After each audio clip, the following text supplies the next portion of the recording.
Rubén Vargas. Rubén, ¿cómo estás? Cristian, bien, gracias. Cuéntanos un poco, ¿qué significa esto? Esto tiene que tener un mensaje, esto no es una incursión que ellos por ahí se les haya dado. Ellos querían mandar un mensaje. ¿Cuál es el mensaje que nos mandan? Porque este tema un poco de decir, Camisea no se militarice, finalmente, ¿qué debemos entender? ¿A qué juega este grupo terrorista? Bueno, la primera conclusión de esta nueva acción terrorista es, primero, que ya no se puede hablar de un grupo terrorista que está solamente en el BRAE, sino de un grupo terrorista que ha crecido, que ha avanzado y que ahora controla a toda la zona selvática, a toda la selva alta de la región Cusco. Y esta ampliación de su zona de influencia y de su zona de acción del grupo terrorista es especialmente importante por dos razones. Número uno, porque ahí se encuentra la mayor fuente energética del Perú, que es el gas de Camisea, ¿no? Que es un consorcio de transnacionales que están explotando, que están comercializando el gas. Y el segundo tema es que Cusco, precisamente esa zona de la selva alta del Cusco, de la provincia de la Convención, se ha convertido en la primera productora de hoja de coca ilegal. No es solamente, o sea, en el Cusco no hay solamente hoja de coca tradicional, esa hoja de coca histórica, no. Según los últimos reportes de Naciones Unidas, en el Cusco hay más de 20.000 hectáreas de hoja de coca ilegal. Entonces, definitivamente ahí hay dos fuentes de donde el grupo terrorista puede sacar mucho dinero.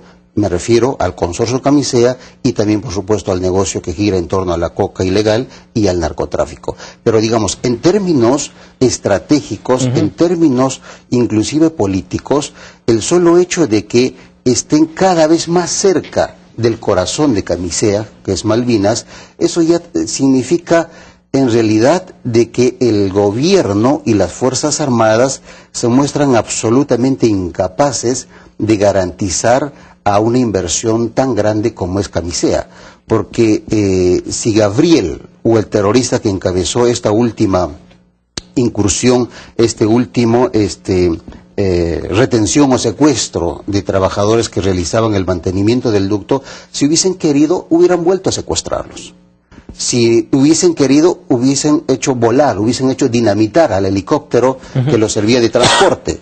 Si hubiesen querido, hubiesen también dinamitado el ducto mismo. Es decir, está bajo su absoluto dominio del grupo terrorista todo lo que significa el gas de Camisea. Lo único que faltaría es que ataquen directamente a Malvinas. Pero ¿cuál es el mensaje entonces? Esto es zona liberada, por lo tanto, Camisea, con los que tienes que arreglar es con nosotros. Exactamente. Es decir, esto nos hace presumir que va a tener que haber un pago, o si es que ya no lo hay, del consorcio a el grupo narcoterrorista para seguir operando ahí, ya que, como tú dices, las Fuerzas Armadas y la policía son incapaces de darle esa seguridad a la empresa. No, sin ninguna duda de que hay un nivel de entendimiento desde que el proyecto Camisea comenzó. Recordemos este secuestro a trabajadores de Techín el 2003, cuando recién empezaban a hacerse los trabajos en torno a este proyecto gasífero. Entonces, hay un nivel de entendimiento que eso es un secreto a voces, pero no solamente de Camisea, también de otras empresas, de las inclusive proveedoras de Camisea y también de las autoridades locales. Y cuando digo autoridades me refiero desde los alcaldes provinciales y distritales que están sin ninguna duda colaborando, algunos de manera forzada y otras con alguna simpatía al grupo terrorista. Entonces, eso que ocurría solamente en el BRAE o en la zona del N, ahora está pasando también en esta parte del Cusco, que está bastante cerca al corazón del gas de Camisea. Entonces, sin ninguna duda de que las reglas del juego en esa parte, insisto, cerca a Camisea las pone ahora Gabriel o el grupo terrorista, y las Fuerzas Armadas, el gobierno en general, continúan sin brújula, continúan absolutamente desorientados, sin saber cómo reaccionar. Rubén, pero ¿por qué hacerlo públicamente y poner también en esta posición a el consorcio Camisea, teniendo en cuenta que ahora va a quedar a todas luces como claro que ellos van a tener que pagar, llevarse bien, prácticamente lo dicen, ¿no? Colaboración, apoyo, van a tener que arreglar este tema justamente con el grupo terrorista? Claro, lo que hay es una advertencia absolutamente clara. Lo que el grupo terrorista está diciendo a Camisea es, ojo, estás militarizando tus instalaciones y el gasoducto. Ahora, perdón que te interrumpa, ¿lo está militarizando el consorcio o el Estado peruano está tratando de, digamos, imponer su posición y estar presente ahí, cosa que no les gusta a los terroristas? No es Camisea quien le dice al Estado, vénganse acá, quizá por ellos preferirían que se vayan y tener una relación mejor con los terroristas sin temas de violencia, porque finalmente lo que les interesa es su negocio. Bueno, en realidad los campamentos, los principales campamentos, las principales válvulas que están en torno al proyecto Camisea, hay una presencia militar y hay una presencia policial desde siempre. Claro, ahora después de este secuestro eso se ha aumentado. En todo caso, lo que está diciendo el grupo terrorista Camisea es que al involucrarte tú con las Fuerzas Armadas y la Policía Nacional, al tener bases militares dentro de tus instalaciones, al darle tu apoyo directo a las Fuerzas Armadas, estás convirtiéndote en un blanco nuestro. Okay. Eso es en realidad el mensaje directo que está haciendo el grupo terrorista, y sin ninguna duda de que la empresa va a tener que analizar esta situación bastante complicada, porque lo que se está observando es que la fuerza fáctica, la fuerza que se presenta casi invencible es la del grupo terrorista, ¿no? ¿Dónde está esa segunda parte de la Operación Libertad que nos decía el presidente Humala, que consistía en perseguir a los secuestradores? ¿Dónde están esas fuerzas combinadas que decían que no iban a parar hasta desarticular a la columna de Gabriel? No hay nada de eso. Y sin ninguna duda, nuevamente se pone en tela de juicio, ¿existe o no inteligencia en el Perú?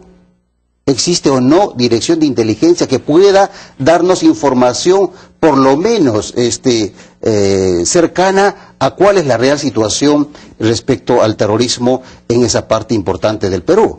Porque no es posible, en verdad no es posible de que Gabriel siga en Quepachiato y la empresa corre el riesgo de un nuevo secuestro y las Fuerzas Armadas y la inteligencia ni siquiera pudieron haberlo advertido.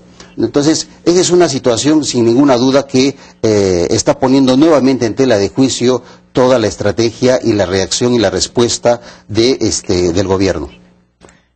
Rubén, dame un segundo, por favor, porque tenemos justamente en enlace telefónico al general Héctor Dulanto, de la región Cusco, jefe policial de esa región, para que nos informe un poco sobre este helicóptero. Rubén, si nos disculpas. General, muy buenos días. Buenos días, a su disposición, dígame usted. Cuéntenos un poco, había una noticia por ahí, me llamó la atención, incluso TV Perú en su página web la mencionó, luego se retractó de alguna manera, no se ha retractado, pero la ha retirado de su página web, en donde se citaba, justamente, se citaba a un coronel de la policía, donde pues se decía que los tripulantes del helicóptero habrían fallecido. ¿Puede desmentir tajantemente esta información, por favor? Mire usted, ya ha sido desmentida en su momento en el mismo medio. Estamos trabajando con la finalidad de poder llegar a la aeronave. No quisiera que se volviera a repetir esta situación, porque hay personas que se encuentran atentas por alguna familiaridad o algo similar. No hay ninguna todavía visión, no hemos llegado a la aeronave como para que podamos dar una declaración de ese tipo. ¿Por qué entonces la declaración, ha habido alguna declaración o no del coronel, ahorita le voy a dar el nombre, un coronel al cual se le citó? ¿No, usted conoce de alguna declaración que haya brindado Gastón Rodríguez, jefe de la región suroriente de la policía, el coronel Gastón Rodríguez? ¿Usted ha conversado con él? ¿Él brindó alguna declaración? Ninguna declaración. El coronel, hace unos momentos he conversado con él después de haber salido al aire por ese medio de comunicación, indicando que él no ha dado ninguna declaración. Es más, el señor coronel se encuentra en estos momentos en la ciudad de Lima, no se encuentra aquí en el Cusco. Bien, enhorabuena entonces que esta noticia no sea tal. Ahora, las labores de rescate. Entendemos que la parte, digamos, aérea está un poco frenada en la ciudad del Cusco por un tema de mal clima. La parte que está ya por tierra, ¿qué tan cerca está? ¿En qué avance nos encontramos, general? Mire usted, nosotros hemos desplazado ahí personal desde las 0 horas y estoy yo desplazándome personalmente, por disposición del señor ministro del Interior y del director general de la Policía Nacional, dirijo las operaciones de rescate. Cualquier otra novedad ya yo comunicaré oportunamente. Quisiera que no se alarme ni se deje sin esperanzas a las personas que son familiares y están a la espera de las comunicaciones que no deben ser alarmistas. Totalmente de acuerdo. Finalmente, general, aprovecho que está usted enlazado con nosotros para hablar de otro tema, que fue justamente la incursión del grupo Sendero Luminoso el día de ayer en otra región del Cusco.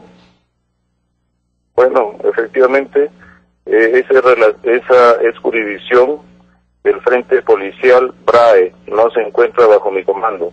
Sin embargo, tengo las mismas informaciones que usted ha podido recibir a través de los diferentes medios de comunicación. La comisión también incluye. Bien, general, muchísimas gracias por esta información. Importante siempre aclarar, ¿no?, algunos temas que se manejan ahí en redes sociales y en algunos medios.